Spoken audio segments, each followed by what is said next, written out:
Senior सहाफ़ी जुवेद चौधरी ने अपने एक शो में इंकशाफ किया कि अरशद शरीफ कत्ल केस के किरदार एक एक करके वाज़े होते जा रहे हैं।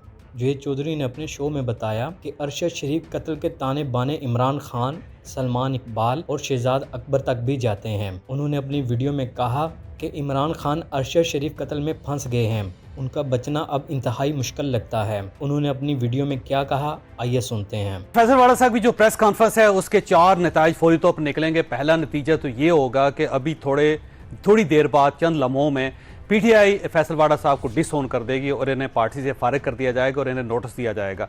दूसरा, जो गवर्नमेंट ने कमीशन बनाया है अरशद शरीफ साहब के हलाकत पे, उनके कत्ल पे, वो कमीशन फौरी तौर पे फैसल वाडा साहब को बुलवाएगा और इनसे सबूत मांगे जाएंगे कि जो कुछ आपने कहा वो साबित करें। और मेरा ख्याल ये फैसल वाडा साहब के पास कुछ तस्वीरें भी हैं, कुछ उनके पास ऐसा मटेरियल ऑडियो के फॉर्म में भी है, कुछ वीडियो के फॉर्म में भी है, जो वो वहाँ कमीशन के सामने पेश कर देंगे।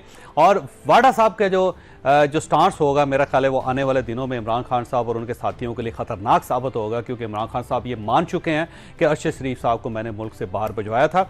और ये भी इस्टेब्लिश करने में ज़्यादा देर नहीं लगेगी कि दुबई में उनका शहजाद अकबर साहब के साथ रब्ता था और शहजाद अकबर साहब उनके साथ मिलते रहे थे।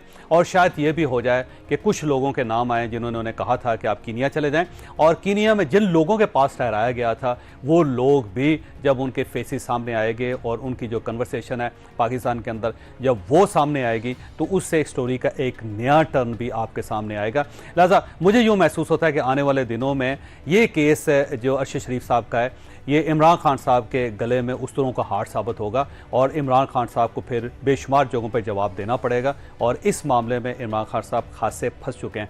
बाकी फैसल वाडा साहब का जो प्रेस कॉन्फ्रेंस है, जो उनके इंकशाफात हैं, उसने लॉन्ग मार्च में, इमरान खान साहब के लॉन्ग मार्च में बेतहाशा डेंट डाल दिए हैं।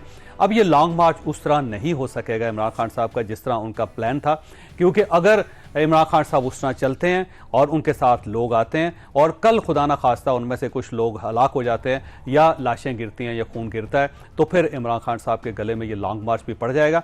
और शायद उससे पहले स्टेट इस लॉन्ग मार्च को रोकना भी चाहे। सुप्रीम कोर्ट ऑफ पाकिस्तान में कल गवर्नमेंट ऑफ पाकिस्तान जाएगी और फैसल वाडा साहब के इंकशाफ को बुनियाद बनाकर चीफ जस्टिस साहब से ये कहा जाएगा कि आप एक क्लियर वर्जन दें कि हम लॉन्ग मार्च की इजाज़त दें या ना दें। तो कल से सुप्रीम कोर्ट ऑफ पाकिस्तान भी एक्टिव होगी, लेकिन कल क्या होगा, परसों क्या होगा, इसको हम वक्त पे छोड़ते हैं। बहरहाल अल्लाह ताला आप और आपके अहल खानों को हर किसी मुसीबत से महफूज रखे।